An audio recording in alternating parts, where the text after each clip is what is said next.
안녕하세요. 승리한 상가종전 5월은 창세기 22장 1절에서 10절까지의 말씀입니다. 창세기 파트 2의 30번째 강좌로 믿음의 조상 아브라함의 믿음을 계승하자라는 제목의 말씀입니다. 승리한 삶 말씀 중심 예배 중심의 성경 전문 교사를 양성하기 위해서 만들어진 성경 공부 교재입니다. 승리한 삶은 2017년 6월 창세기 20장에서 26장까지의 말씀을 함께 묵상하고 있습니다. 승리한 삶은 발행이신 박유일 목사님의 구속사로 조망한 성경 연속 강해집, 지금 현재 내용은 창세기 3권에 해당하는 내용입니다. 2017년 4월 유엘 말라키 합본이 나옴으로써 구약의 소선지서가 8권으로 완간되었습니다. 저희들 주일날 업로드되는 위크스터디에서는 창세기 전체 내용을 살펴보는데, 이번에 창세기 부분은 파트 1과 파트 2로 연결할 수 있도록 저희들이 언약 신약 구속사의 이 내용을, 구속사 전반의 내용을 이 언약 신약을 중심으로 정리해 놓은 이 표를 통해서 보고 있습니다. 그 중에서 우리가 아브라함에게 약속한 언약을 우리가 보고 있는데, 이 언약의 마지막 부분이 22장 이 11절로 18절 이전의 말씀이 바로 오늘 본문 말씀입니다. 우리가 이번 주 본문 말씀을 통해서는 하나님 말씀에 중심되는 이 언약 관계, 이 자녀에 대한 부분, 이 언약의 계승자에 대한 부분을 보면서 오늘 말씀에서는 이번 주 안에서 이 문제를 어떻게 해결해 나가시고, 이 문제를 해결하시기 위해서 드러내신 하나님의 모습이 어떤지 아브라함의 고백을 통해서 우리가 확인하는 시간을 가졌습니다. 그리고 오늘 말씀에 바로 이 내용의 이제 하이라이트에 해당하는 이 이삭을 제물로 바치라는 이 하나님의 명령에 순종하는 아브라함의 모습을 우리가 보고 있는데, 이 부분을 통해서 우리가 확인해야 될 것은 아브라함이 가지고 있는 믿음이 무엇이냐는 겁니다.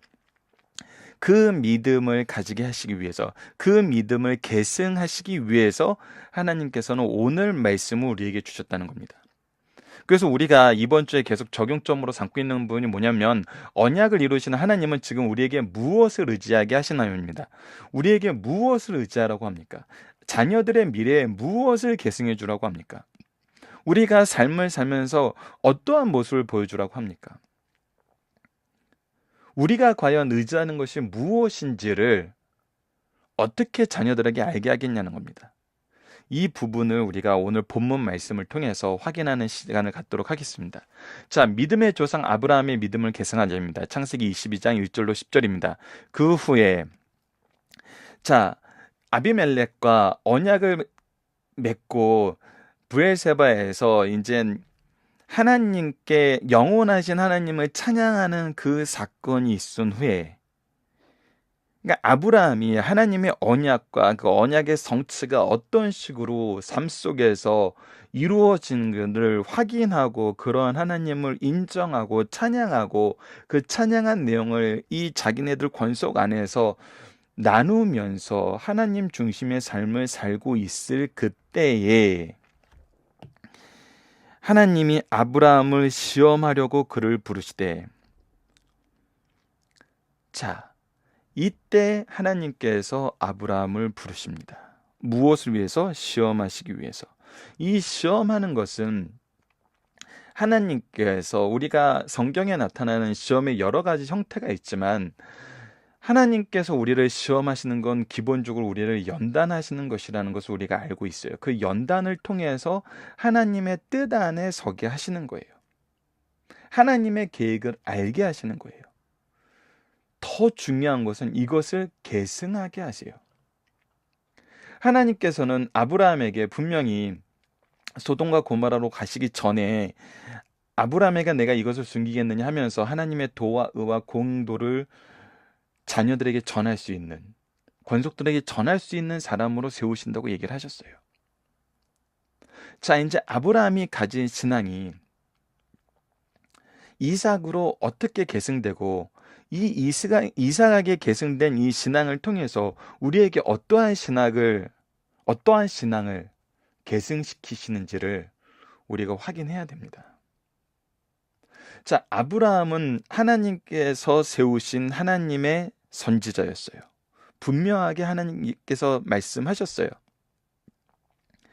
그 선지자를 통하여서 이삭과 그의 권속들과 이 말씀을 듣는 모든 자손들과 모든 성도들에게 하나님은 무엇을 말씀하시려는지 우리가 오늘 본문에서 볼 수 있어야 돼요. 우리가 이 본문을 상고할 때 약간 아브라함에게만 포커스를 두고 이 말씀을 상고하는 경우가 있는데, 우리는 이 연속 강해 설교를 통해서 계속 보게 되는 것은 무엇이냐면 아브라함과 하나님과의 관계예요. 그리고 아브라함을 통해서 이 신앙을 계승하게 하시는 하나님의 역사심이에요. 그렇다면 이제는 우리가 포커스를 아브라함 1인에게 두는 것이 아니라 아브라함을 통해서 하나님께서 드러내시고자 하시는 하나님의 모습, 하나님의 구속사의 계획, 선포하시고자 하는 내용, 그리고 그것이 오늘 이 일의 당사자 중에 한 명인 이삭에게 어떻게 계승되었냐는 거예요. 오늘 말씀은 굉장히 중요한 말씀입니다. 그래서 아브라함 생에 역사하셨던 하나님의 모습이 오늘 말씀을 계기로 이삭에게 어떻게 적용되는지를, 어떻게 계승되는지를, 또 이삭은 이것을 자식의 자녀들에게 어떻게 계승시키시는지를, 하나님은 아브라함과 이삭과 야곱의 하나님으로 불리시면서 이것을 이스라엘 민족들에게 어떻게 계승시키신데 아브라함과 이삭과 야곱을 사용하셨는지를 우리가 이제 봐야 된다는 겁니다. 결국 이것은 아브라함 한 사람을 통해서 얘기를 하시지만, 항상 아브라함을 통해서 얘기하실 때 그 얘기하시는 영역과 그 얘기하시는 영역 안에서 이루어지는 틀은 항상 그의 자손, 그의 자녀, 자녀의 자녀에까지 이루어지고, 이 아브라함의 권속 안에서 어떻게 해석되고 적용되는지를 항상 말씀을 통해서 보여주신다는 거예요. 즉, 공동체 중심으로 우리가 이 말씀을 적용시켜 나가야 된다는 겁니다. 자, 다시 한번 얘기를 하면은 우리가 무엇을 의지하면서 살아야 되냐 했을 때, 내가 무엇을 의지하면서 살아야 되느냐에만 포커스를 두면 안 돼요. 나를 통해서 자녀에게, 나를 통해서 배우자에게, 나를 통해서 우리 가정에게, 나를 통해서 우리 교회에, 나를 통해서 우리의 이 사회에, 소속된 각종 기관에 하나님께서는 이 말씀을 어떻게 적용시키시고 어떻게 이루시는지 우리는 유기적으로 봐야 돼요. 그랬을 때 이 말씀을 전하는 자와 이 말씀을 듣는 자녀와 제자가 서로 유기적인 관계 안에서 이 말씀을 해석해야 되고, 그랬을 때 이것이 계승돼요.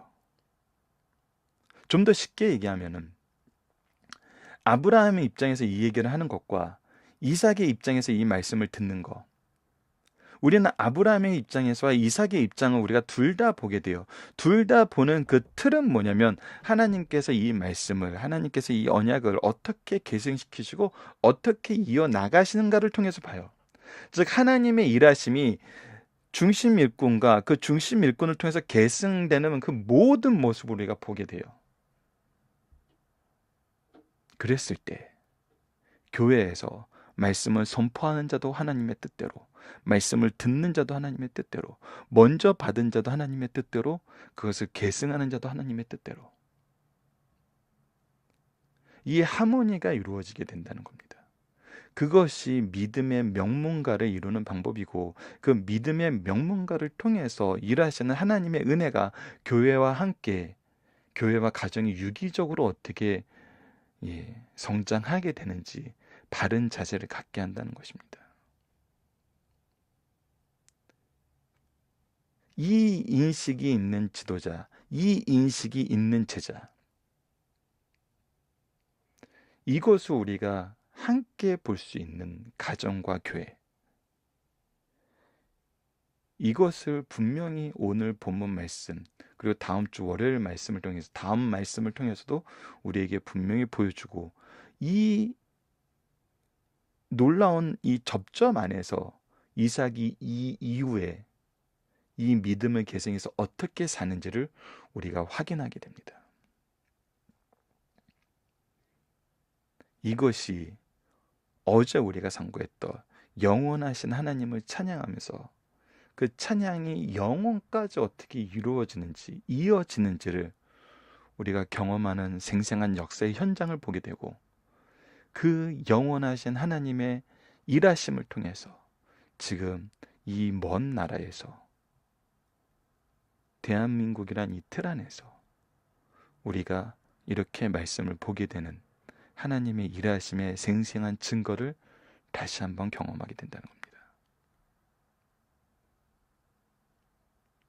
이 일을 위해서, 이 일을 드러내시기 위해서, 이 일을 우리에게 분명히 보게 하시기 위해서 지금 아브라함을 하나님은 부르시고 시험하신다 그럽니다. 자, 봅시다. 부르실 때 아브라함을 하시니 그가 이르시되 내가 여기 있나이다. 항상 하나님의 부르심에, 하나님의 임재 앞에 바로 서 있는 아브라함의 모습을 먼저 보여줍니다. 2절을 봅시다. 여호와께서 이르시되 내 아들 내 사랑하는 독자 이삭을 데리고. 자, 분명히 이삭이 그에게 어떤 사람인지를 얘기해 줍니다. 내 사랑하는 아들, 내 사랑하는 독자. 왜 사랑하는 아들, 내 독자라고 얘기합니까? 아브라함에겐 이미 이스마엘이 있어요. 근데 하나님은 분명히 내 사랑하는 독자라고 얘기를 해요.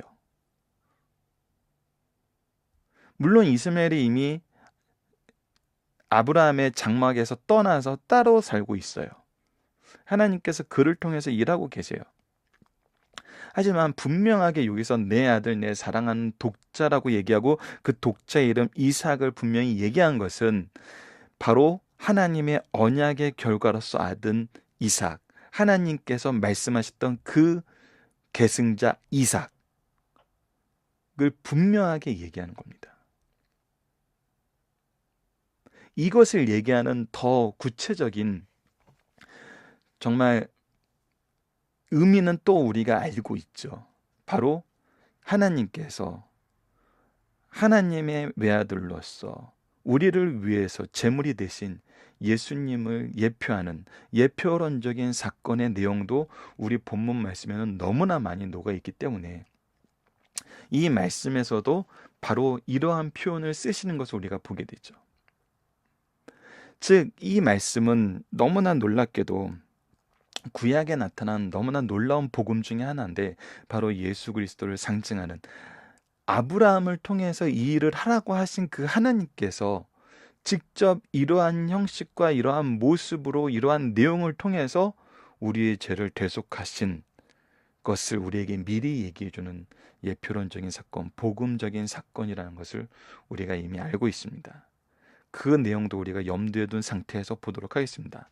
분명하게 하나님께서 약속한 그 언약의 아들, 약속하신 그 아들 이삭을 데리고 모리아 땅으로 가서 내가 내게 일러준 한 산 거기서 그를 모아라 번제로 드리라. 여러분, 번제란 건 뭡니까? 완전한 예배라고 불러지기도 하는 번제는 먼저 이 번제의 제물을 완전히 각을 뜹니다. 그리고 내장을 씻어서 깨끗하게 피를 다 뽑아내요. 그리고 이 각든 것을 불살라서 완전히 다 없어질 때까지 드리는 제사가 바로 번제입니다. 온 몸을 드리는 제사예요. 완전히 태워드리는 제사예요. 이 번제는 먼저는 회개의 의미, 두 번째는 감사의 의미, 간구의 의미가 있어요. 그러한 번제를 드리라고 지금 아브라함에게 말씀하고 있는 겁니다. 즉, 다시 말해서 완전한 죽음을 얘기하고 있어요. 완전한 죽음. 그런데 이 말씀에 아브라함의 반응을 보십시오. 아브라함이 아침에 일찍이 일어나 모든 일에 최우선 순위로 이 말씀에 순종하는 것을 그가 행하는 것을 볼 수 있습니다. 하나님의 명령이 그의 삶의 최우선 순위임을 보여주는 구문이 바로 아침에 일찍이 일어나라는 이 표현입니다. 고민하지 않아요. 다른 계획을 세우지 않아요. 해석하려고 그러지 않아요. 그 말씀을 들었을 때 바로 가장 빨리 실천할 수 있는 방법으로 이 일을 받아들인다는 것입니다. 나귀의 안장을 지우고 두 종과 그의 아들 이삭을 데리고 번제에 쓸 나무를 쪼개어 가지고 떠나 하나님이 자기에게 일러준 곳으로 가더니, 많은 학자들이 이 부분을 멜기세덱을 만났던 살렘 왕이 마중 나왔던 바로 예루살렘 성전이 있는 지금 그 산으로 생각하고 있어요. 그곳으로 가서 하나님께 제사 지낼 준비를 다 하고 갑니다. 오직 몸만 놔두고 재물만 놔두고 번제에 쓸 나무를 쪼개서 준비했다는 것은 무엇이냐면 이 번제로서의 이 예배를 완전하게 준비했다는 거예요. 다시 한번 말씀드리지만 굉장히 많은 나무가 필요해요. 이 일을 함께 하는 것이 혼자서 안 되기 때문에 두 종을 데리고 가요. 두 종은 또 다른 의미에선 두 증인을 데려가는 것과 마찬가지예요. 3일 길을 가서 제3일에 아브라함이 눈을 들어 그곳을 멀리 바라본지라. 이에 아브라함이, 자 5절이 굉장히 놀랐습니다. 이에 아브라함이 종들에게 이르되 너희는 나귀와 함께 여기서 기다리라. 이 일에 어떠한 장애나 어떠한 예외적인 상황을 인정하지 않으려는 거예요. 누가 이 일을 받아들일 수 있겠어요? 그래서 나귀와 함께 여기 있으라 그러고 내가 아이와 함께 저기 가서 예배하고 우리가 너희에게로 돌아오리라 해. 자, 봅시다. 이 부분이 이미 아브라함의 믿음의 모습을 보여주고 있어요. 내가 아이와 함께 둘이서 저기 가서 예배하고, 그리고 어떻게 해요? 우리가 너희에게로 돌아오리라. 분명히 얘기해요. 우리가 너희에게로 돌아오리라. 이삭을 번제로 바치는데 아브라함이 종들에게 얘기한 거는 우리가 너희에게로 돌아오리라 하고, 이것이 아브라함이 예배자로서 선언한 말씀이거든요. 그 믿음의 선포거든요. 이 믿음의 선포의 내용이 무엇입니까? 바로 부활할 이삭을 이미 확신하고 있는 거거든요. 왜? 하나님의 언약이 그러했기 때문에. 이 믿음의 선포는 지금 누구에게 이루어지는 겁니까? 바로 이 두 종과 이삭에게 선지자로서 아브라함이 선포를 하고 있는 거거든요.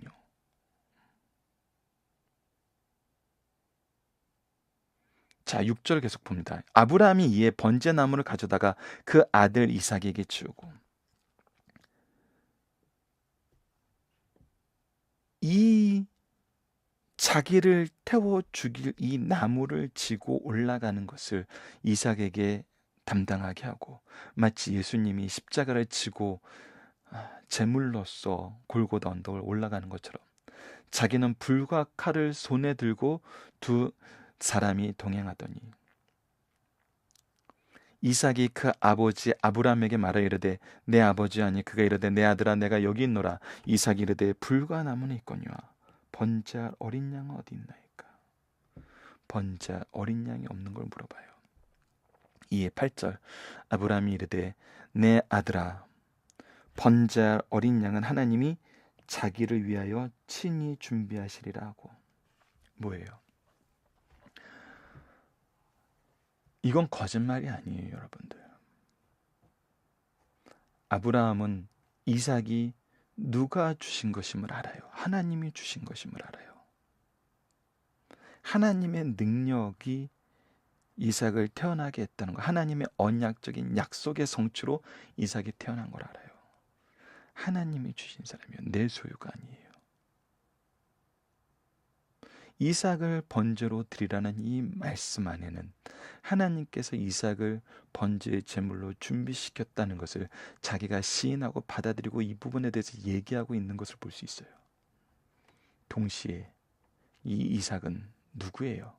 하나님이 분명하게 선언한 언약의 자녀예요.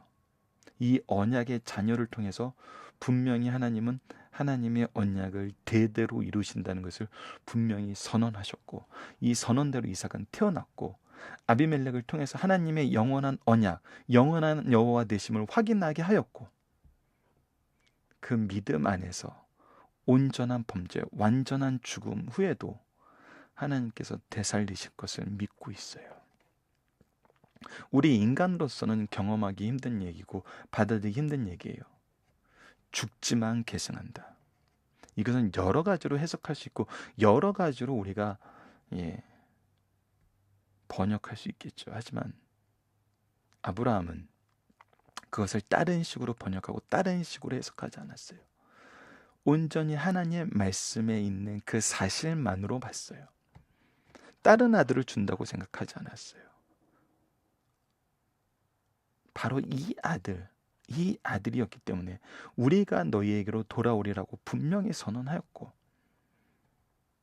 이삭에게도 하나님의 준비하심과 이 준비하심 속에서 그가 어떠한 위치에 될 것을 분명히 알게 하시고 이 믿음에 동참하게 하는 하나님의 선포를, 하나님의 말씀의 선포를 아브라함은 감당했다는 겁니다. 그래서 9절에 이런 일이 일어납니다. 하나님이 그에게 일러준 곳에 이른지라 이에 아브라함이 그도에 제단을 쌓고 나무를 버려놓고 그의 아들 이삭을 결박하여 제단 나무 위에 놓고.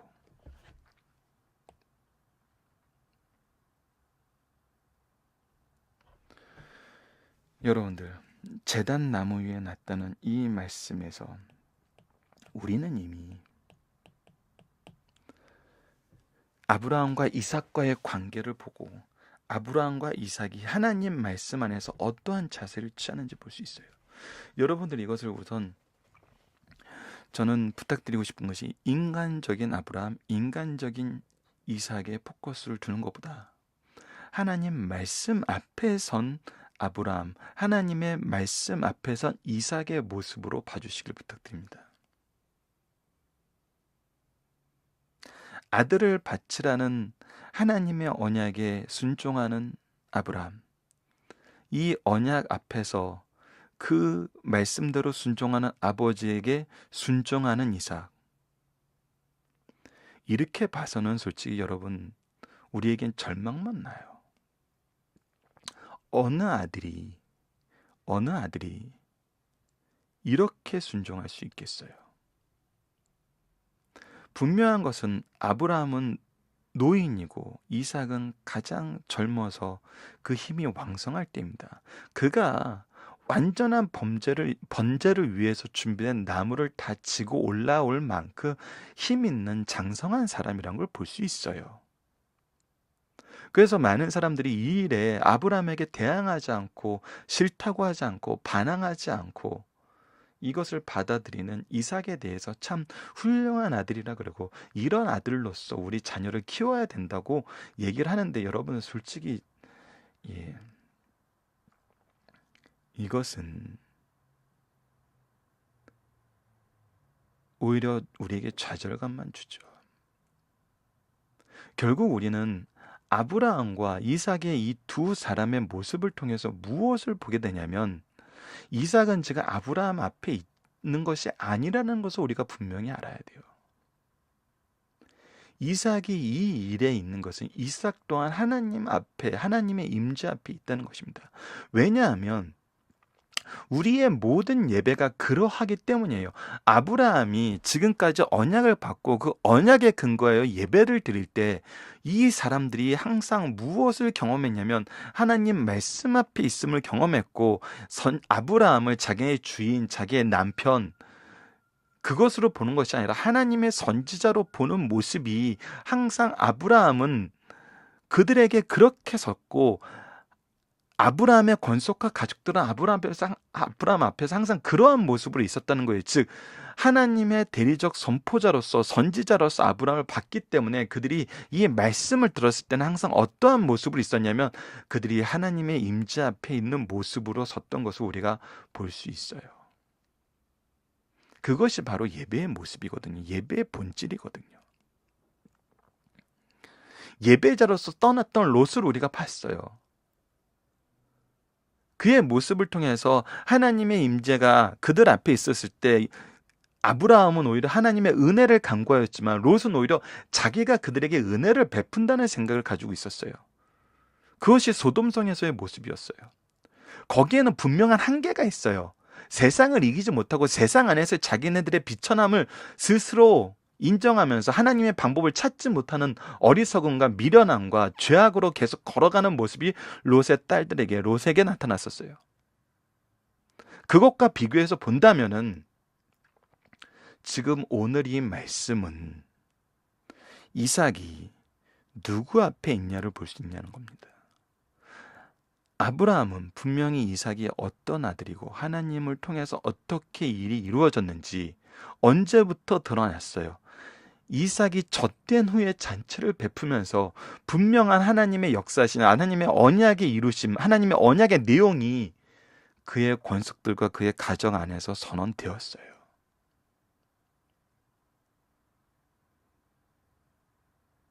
아브라함은 항상 이러한 사람이었어요. 하나님의 말씀으로 전하는 사람이었고, 아브라함의 가족들은 하나님의 선지자로서 아브라함이 전하는 말을 하나님의 말씀으로 받아들였어요. 우리가 자녀와 부모와 자녀 사이의 관계, 스승과 제자 사이의 관계, 교회에서 교육자와 성도들과의 관계는 항상 이래야 된다는 겁니다. 예배를 중심으로 무엇이 이루어져야 되냐면, 선포하는 자는 하나님의 뜻만 선포해야 되고, 듣는 자는 하나님 말씀으로 듣는 것이 바로 선포하는 자나 듣는 자가 전부 하나님 앞에 있는 모습이에요.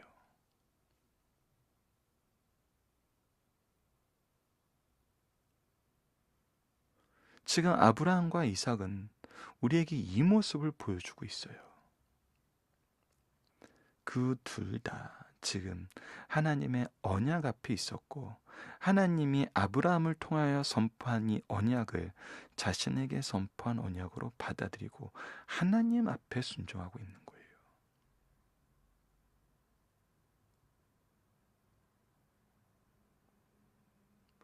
우리가 의지해야 되고 우리가 항상 기도해야 되는 삶은 항상 이 삶이에요.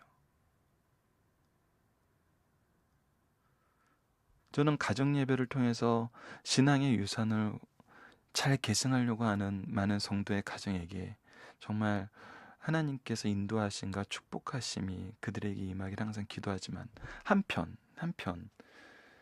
그런 가정의 부모님들에게 가장 주의 깊게 환기시키는 내용 중에 하나가 뭐냐면, 예배를 내가 자녀들에게 하고 싶은 얘기를 하고 싶은 생각을 주입시키는 그런 시간으로 만들지 말라는 거예요.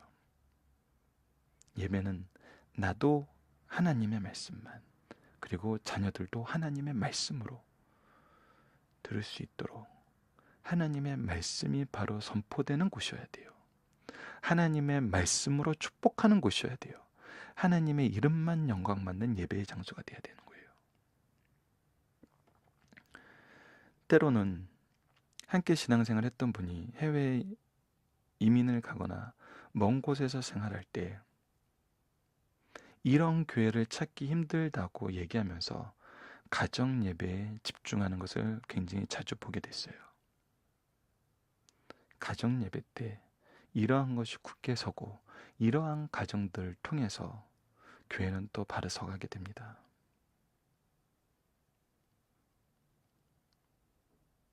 그리고 10절, 손을 내밀어 칼을 잡고 그 아들을 잡으려 하니. 하나님 말씀에 온전하게 순종하는, 하나님 말씀에 온전하게 순종하는다는 것은 항상 우리가 하나님 앞에 있다는 거예요. 하나님의 임재 앞에 있다는 거예요. 이것이 가장 중요함을 오늘 아브라함은, 이삭은, 하나님은 말씀을 통해서 아브라함과 이삭에게 우리에게 통해서 우리에게 이것을 보여주고 있다는 겁니다.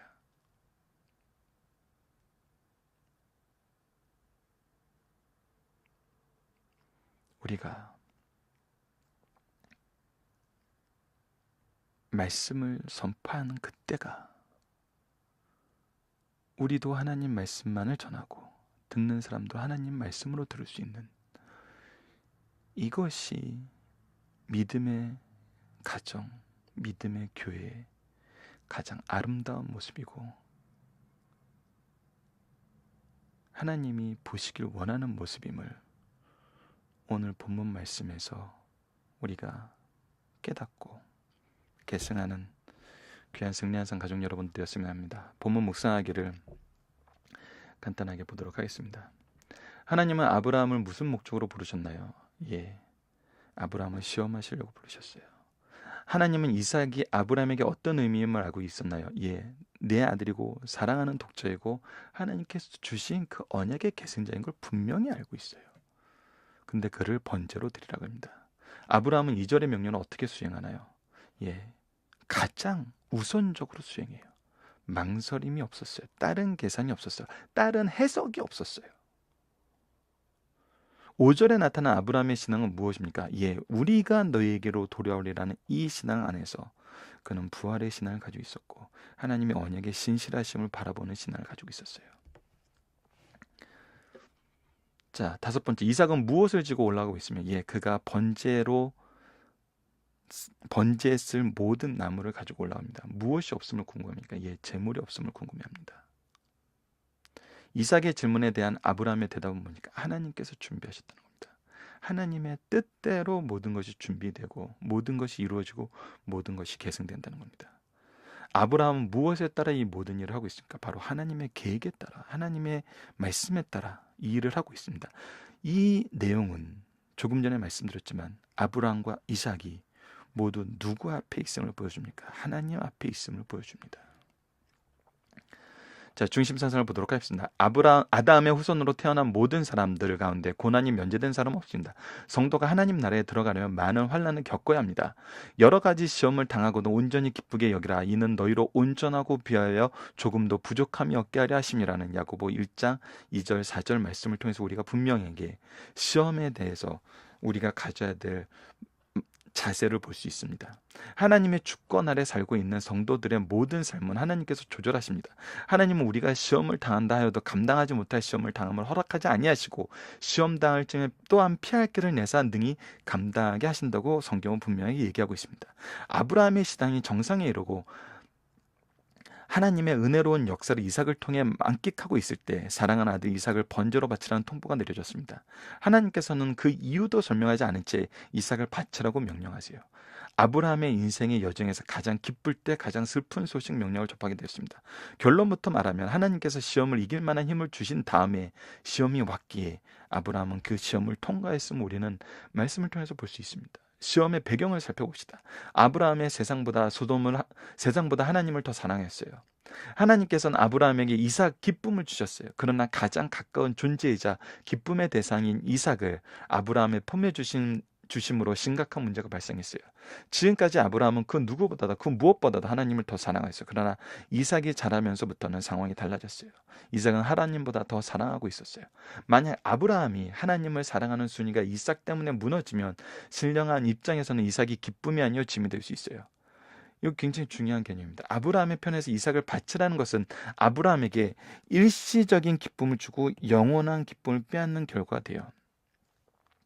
그러나 아브라함에게 사랑의 순위에 있어 하나님은 첫 번째로 변함이 없고 이삭은 하나님 다음이었어요. 이러한 사랑의 순위에 변함없게 유지되려는 사랑의 시도가 22장 시련을 통해서 나타나게 됩니다. 아브라함에게 이삭보다 귀한 것은 없고 이삭 없이 살 수 없는 것이 아니라 하나님보다 귀한 분이 없고 하나님 없이는 살 수 없는 신앙, 행복을 더 굳게 하시려고 시련을 주셨어요. 이 신앙은 누구에게 계승됩니까? 바로 이삭에게 계승되고 있어요. 모든 성도들도 아브라함 같은 경우에 이런 시련을 맞이할 수 있다는 것입니다. 중심 사상입니다. 첫 번째, 하나님을 참되게 섬기는 자, 믿는 자는 자신에게 가장 귀한 것이라도 드릴 수 있어야 합니다. 아브라함에게 하나님보다 귀한 것은 없고 하나님만으로 만족할 수 있어요. 그 나라와 의를 구하면 모든 것을 더하세요. 아브라함은 이 부분의 본이 되는 사람, 대표적인 사람이에요. 이런 믿음의 열매가 이삭 기쁨이었어요. 아브라함은 100세, 사라는 90세에 주신 아들과 행복하게 살고 있을 때 하나님께서 아들 이삭을 번제로 바치라고 명령하셨어요. 이는 하나님께 가장 귀중한 것을 드릴 수 있는 자가 하나님께 가장 귀중한 자임을 보여주는 말씀입니다. 두 번째, 하나님의 명령을 받을 때 신속하고 완벽하게 감당해야 된다고 합니다. 하나님께서 내 아들, 내 사랑하는 독자 이삭을 번제로 드리라고 하셨어요. 이 명령은 밤에 주신 것 같아요. 아브라함은 명령을 받고 3일 혹은 일주일이나 1년 후로 미루지 않았어요. 늦잠을 자지도 않고 아침 일찍 일어나 그 명령을 준행하였어요. 바치라고 지시한 곳은 3일 길을 걸어야 하는 곳이에요. 번제에 필요한 나무, 칼, 불 등을 가져다가 길에서나 현지에 가서 조달하지 않고 그 무거운 것을 가지고 준비하고 떠났어요. 번제로 드리는 일에 종들의 방해를 받지 않으려고 3일째 되던 날에 이삭에게 짐을 지우고 갔어요. 아브라함은 이삭을 번제 드리는 일에 신속하였어요. 그 어떤 경우에도 차질 없이 방해받지 않고 하나님의 명령을 수행하려 했던 것을 볼 수 있습니다. 즉 아브라함에게 가장 최우선인 것은 하나님의 명령에 순종하는 거였어요. 하나님의 뜻을 이루는 거였어요. 아브라함이 이삭을 번제로 드릴 때 믿음으로 다시 받을 것을 믿고 드렸다는 거예요. 그것이 바로 오늘 5절 말씀에 나타났던 것이고, 히브리서 기자가 이 부분에 대해서 11장 17절로 19절에 설명하는 것을 우리가 볼 수 있어요. 하나님께서 이삭을 주실 때 내 자손이라 칭할 자는 이삭이라고 구체적으로 지명하여 말씀하셨어요. 또 하나님께서는 그 아들 이삭을 번제로 드리라고 말씀하셨어요. 복의 근원을 삼겠다는 약속과 번제로 바치라는 명령은 인간적인 입장에서는 충돌돼요. 이해가 안 돼요. 방법이 틀렸어요. 그런데 아브라함은 인간의 입장에서는 충돌되지만 하나님의 입장에서는 문제될 것이 없었다고 생각했어요. 왜? 주신 분이 하나님이세요. 살리시는 분도 하나님이고 이루시는 분도 하나님이세요. 그러니까 하나님이 하신다는 거예요. 하나님의 입장에서 이건 충돌이 아니에요. 우리 생각이 충돌이에요. 항상 이 부분을 우리가 구분할 줄 있어야 돼요. 아브라함이 이 신앙을 누가 가지고 있어요? 이삭도 가지고 있어요. 하나님께서 아브라함의 죽은 몸을 회복시켜 이삭을 낫게 하셨어요. 이거 이삭이 알고 있어요. 하나님은 아브라함에서 이삭을 죽은 자 가운데서 능히 살리실 줄 믿고 있었어요. 이 믿음의 선포를 이삭도 수용을 했어요. 하나님의 말씀으로 수용을 한 거예요. 우리가 같이 돌아오겠다고 종들에게 얘기했을 때 이삭은 이 말을 같이 듣고 있었어요. 히브리서 11장 17절로 19절을 봅시다. 아브라함은 시험을 받을 때 믿음으로 이삭을 드렸으니 그는 약속으로 받은 자로서 그 외아들을 드렸느니라. 그에게 이미 말씀하시기를 내 자손이라 칭할 자는 이삭으로 말미암으로 하셨으니 그가 하나님이 능히 이삭을 죽은 자 가운데서 다시 살리실 줄로 생각하신지라. 비유컨대 그를 죽은 자 가운데서 도를 받을 것이니라는 이 믿음을 아브라함은 가지고 있었고 이삭은 가지고 있었어요. 이 믿음을 하나님은 분명히 선언하셨고 예수님도 이 믿음 안에서 죽으심을 분명히 선언하셨어요. 그리고 성부, 성자, 성령의 역사하신 가운데서 이 믿음을 우리에게 수용하게 하셨어요. 이 말씀은 이제 우리가 다음 시간에 이어서 계속 살펴보도록 하겠습니다. 살펴보기 정답 여러분들 카페를 통해서 확인해 주시고요. 적용하입니다. 아브라함은 자신의 한계 속에서 하나님을 믿고 있습니까? 하나님은 언약을 통해 하나님을 믿고 있습니까? 이것은 어떠한 차이가 있습니까? 이 차이가 굉장히 중요한 차이입니다. 이 차이를 우리가 예배를 통해서 항상 선언이 돼야 되는 거예요. 그것이 바로 말씀이 바로 선언되는 예배의 모습이에요. 우리의 한계 속에서 우리의 얘기를 하는 것이 아니에요. 우리의 해석을 얘기하는 것이 아니라 우리의 요구사항을 제자들과 자녀들에게 얘기하는 것이 아니에요. 우리도 하나님 앞에 있고 그들도 하나님 앞에 있는 거예요. 하나님의 언약을 통해서 믿고 있는 거예요. 하나님의 언약이 선포되는 걸 통해서 믿고 있는 거예요. 하나님의 언약이 우리를 통해서 우리 가정에서 어떻게 이루어졌는지를 통해서 얘기를 하고 있는 거예요. 즉 나도 하나님 앞에 있고 내 자녀도 하나님 앞에 있는 이 예배의 모습. 이것을 가장 잘 보여주는 모습이 어디서 드러나냐면 요한복음에서 예수님의 모습을 통해서 드러나잖아요. 예수님은 하나님의 말씀만 얘기해요. 하나님의 뜻만 전해요. 하나님의 방법으로만 일해요. 그래서 예수님의 하시는 내용, 말씀 모든 것을 통해서 하나님의 뜻을 우리가 발견할 수 있어요. 말씀의 성체를 발견할 수 있어요. 그렇기 때문에 듣는 자들도 하나님 앞에 있고 하나님께 영광을 돌릴 수 있었어요. 우리는 이것을 잘 알아야 돼요. 부모들은 이것이 무엇인지를 알아야 돼요. 이것이 어떻게 이루어지는지를 알아야 돼요.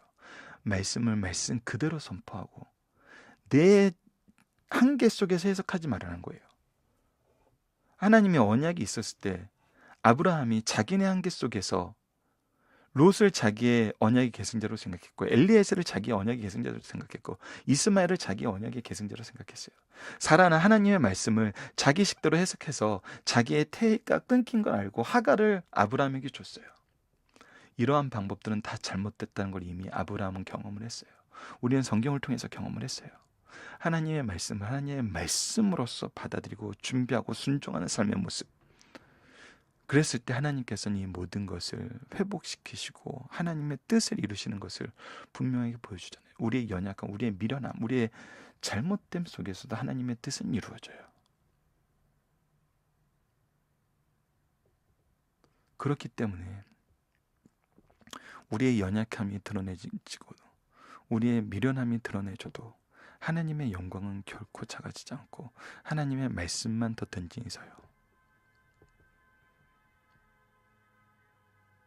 우리가 잘못 이것을 적용해서 해석하면은 이 말씀은 아브라함을 자랑하는 말씀이 되고 이 말씀은 이삭을 자랑하는 말씀이 돼요. 아니잖아요. 아브라함을 자랑하는 말씀, 이삭을 자랑하는 말씀이 아니잖아요. 우리가 이 말씀을 가지고 섰을 때 우리를 자랑하는 말씀, 우리 자녀를 자랑하는 말씀, 이것으로 활용하지 않잖아요. 그렇게 돼서는 안 되잖아요. 하나님의 말씀만 온전하게 전해지는 말씀으로 이 말씀이 우리에게 왔고 우리는 이 말씀 안에 전하는 자와 듣는 자 모두가 무릎 꿇고 하나님 앞에 있는 하나님의 임재 앞에 있는 말씀으로서 이 말씀이 우리에게 주어져야 돼요. 이거는 굉장히 큰 차이입니다.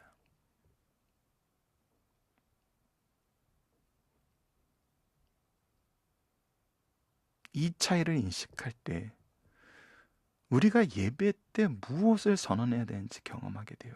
바로 알게 돼요. 우리가 이 말씀을 들을 때 어떻게 들어야 되는지 경험하게 돼요. 하나님의 영광을 경험하고 하나님의 놀라우신 일하심을 경험하게 됩니다. 그랬을 때 여호와 이레 찬양이 우리 입속에서, 우리 마음속에서, 우리 자녀들과 가정과 교회 안에서 고백되고 찬양을 드리게 되는 것입니다.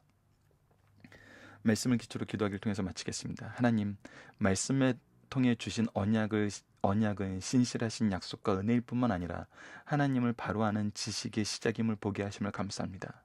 하나님을 바로 아는 것, 우리의 인식과 필요에 의해서가 아니라 하나님의 지혜의 말씀인 성경을 통해서 이루어져야 함을 항상 기억하게 하시고 이를 위하여 배우고 가르치는 일에 힘쓸 수 있도록 인도하여 주소서. 예수님 이름으로 기도드립니다. 아멘.